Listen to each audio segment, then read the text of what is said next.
Para conocer los inicios de la lingüística, debemos remontarnos a la Grecia antigua. Sí, los griegos fueron los pioneros en realizar investigaciones sobre la ciencia de la lingüística. Ellos, a través de sus diálogos filosóficos, iniciaron un estudio para descubrir el origen de la lengua. Tal es el caso de Crátilo, Hermógenes y Sócrates. Es el primer apunte de un dilatado debate sobre la naturaleza del lenguaje. Crátilo inicia un capítulo mítico y apasionante en la historia de la lingüística y desarrolla con múltiples detalles los argumentos del mimetismo fonético y de la etimología. Sin embargo, el debate no lleva a ninguna conclusión, claro, sobre la pregunta de la precisión de los nombres, y los participantes se despiden con el acuerdo de continuar la indagación por otras vías. Crátilo fue discípulo de Heráclito, quien afirmaba que la única constante en la vida era el cambio. Heráclito sostenía que era imposible bañarse 2 veces en el mismo río, debido a que el universo está en constante cambio y cuando regresara al río ya no sería el mismo. Luego Crátilo, basado en la teoría de su maestro, decía que era imposible bañarse una sola vez en el mismo río, debido a que en ese mismo instante en que estemos allí, el agua seguiría fluyendo, convirtiendo la realidad en un constante devenir. Entonces nace la pregunta, si todo cambia, ¿qué sería real? Para Crátilo, lo más cercano a la realidad son las palabras, ya que podemos encontrar en ellas la esencia de las mismas. El nombre es la construcción de las cosas. Para Crátilo, la palabra y el sonido de las cosas expresan enteramente la esencia de lo nombrado. Tan cierto es que los bárbaros nombran de la misma manera a las cosas. Crátilo concluye que conociendo el nombre verdadero de las cosas logramos conocer la realidad de las mismas. Esto convierte el lenguaje como el verdadero instrumento del conocimiento, y que así como el río cambia, las palabras también lo hacen constantemente, lo que dificulta el modo de comunicarnos. Este hecho convirtió a Crátilo en un escéptico, pues consideraba que no se puede detener el fluir de las cosas y decidió dejar de hablar y transmitir sus ideas con los movimientos de los dedos. Sander Arteaga informó. Justamente, como lo dice el texto, las precisiones mucho mayores que en ese entonces se podían dar acerca de la teoría del signo había hecho que la interpretación tanto de las doctrinas de Aristóteles como de las de los estoicos se hubiese perfeccionado. Como nos lo mencionaba Sander, Platón en sus diálogos Crátilo parece inclinarse por la tesis naturalista, donde el problema de la relación entre las palabras y las cosas es el primero, y, por sus implicaciones filosóficas, el más importante que el pensamiento antiguo se planteó en relación con el lenguaje. Todo esto se relaciona, dado lo que el autor plantea con las doctrinas estoicas, que distinguen entre un significante y un significado, que se identifica con el lectón, que es el significado de un signo revelado por el sonido y retenido por el pensamiento. Bueno, ¿y qué quiere decir eso? Pues les cuento que cuando hablamos del lectón, hacemos referencia a un procedente de la teoría semiótica estoica, que, como les mencioné, es un decible, es decir, aquello que tiene la posibilidad de pensarse, decirse, razonarse e inclusive ordenarse. En fin, en general todas aquellas actividades que quepan dentro del amplio campo de la semántica, la cual distingue 3 elementos que están conectados entre sí.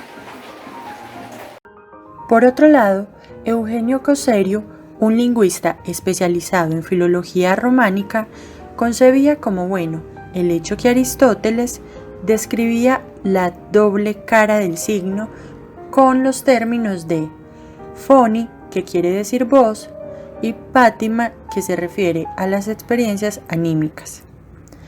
Todo esto fue posteriormente relacionado por el autor del texto Lingüística Antigua y Teoría del Signo con las doctrinas estoicas, las cuales, como ya se mencionó, distinguen entre dos elementos que son el significado y el significante, y un tercero que es propiamente lingüístico, que viene siendo lo existente, es decir, el objeto externo real.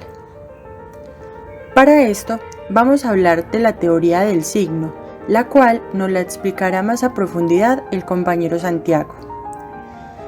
Sin embargo, es casi imposible hablar del signo lingüístico sin antes mencionar el significante, el significado, que es el revelado por el sonido. Vamos a realizar un ejercicio. Continuando, el significante es la forma de la palabra, es decir, la grafía y el sonido como tal, mientras que el significado es la idea o concepto que se genera en nuestra mente.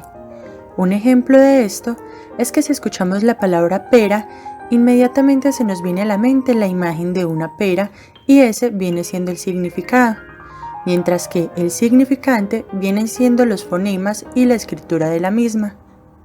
Hola, les voy a hablar de la teoría del signo y del autor Gorgias, que fue un filósofo griego nacido en los 487 a.C. en Lentini, Sicilia. Vivió 108 años, lo acompañó una merecida fama de dialéctico, capaz de desarrollar razonamientos aplastantes para sostener opiniones. Gorgias fue el más admirado maestro de la retórica de la antigua sotificada, quienes a su vez fueron tratados con desprecio por la élite intelectual. Los rasgos característicos de la figura de Gorgias se encuentran fundidos en el diálogo platónico que se titula justamente con su nombre Gorgias.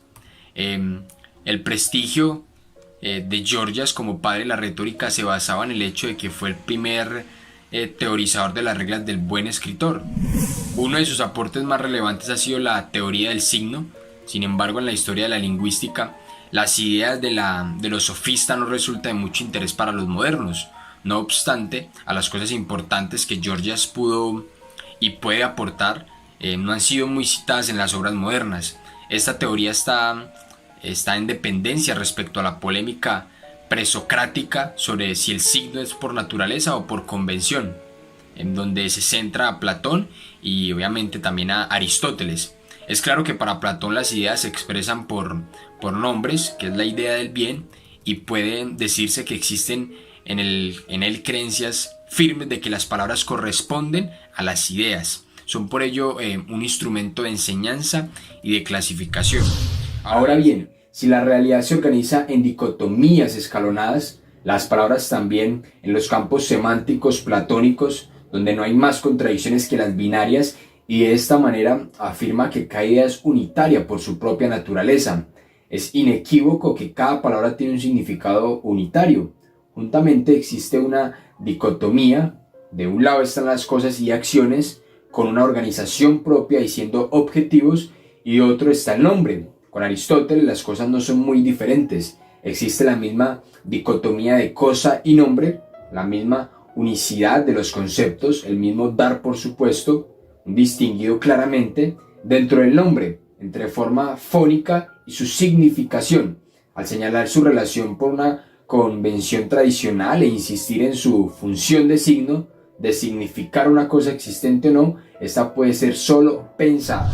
Gorgias nos ofrece una teoría del signo lingüístico donde lo pensado representa una realidad subyacente que a su vez es diferente del ser. Esta figura fue aún más lejos y señaló que los logos es un gran muy poderoso que cumple obras maravillosas de persuasión.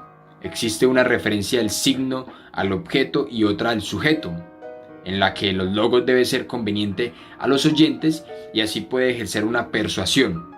Debido a la arbitrariedad del lenguaje, es claro que el significado puede ser distinto para otros grupos de personas, debido que a eso hay que tenerlo en cuenta para que se pueda lograr un lenguaje significativo, donde nos hagamos entender.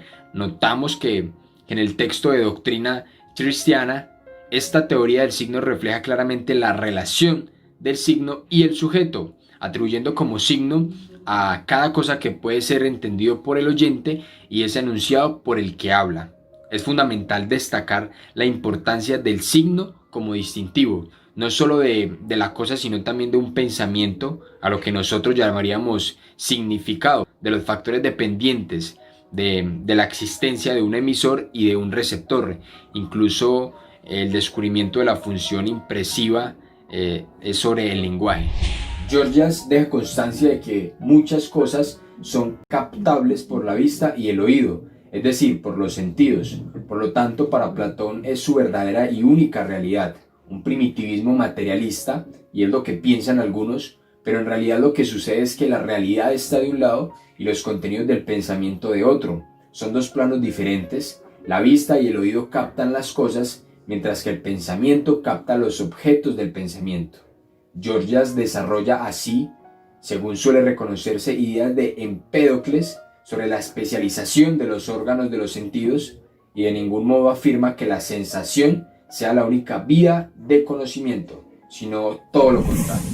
Con esto validamos que la comunicación es mediante el logos, que es una cosa distinta del ser. Lo que hemos visto u oído no es comunicable con este logos, pero es propio al mismo tiempo de aquello que comunican las palabras o el lenguaje. Es decir, comunica un logos en donde por un órgano es captado lo visible, por otro logos es a su vez la palabra comunicada. La diferencia es que al ser dicho, el logos se convierte en instrumento de comunicación, en palabra o en un lenguaje. Finalmente, cabe decir que la doctrina de Georgias es congruente, en donde la teoría lingüística se basa de la práctica de la retórica. Todo esto tiene como centro una teoría del signo de tipo triangular, en donde está la cosa, el significado y el significante, y no se accede directamente sino con mucho trabajo. Luego hay que prestar atención al receptor e implícitamente al emisor, y solo atendiendo a estos factores se puede dar el signo en un sentido próximo a la verdad. Eso ha sido todo en cuanto a teoría del signo y nuestra exposición en lingüística del texto. Muchas gracias.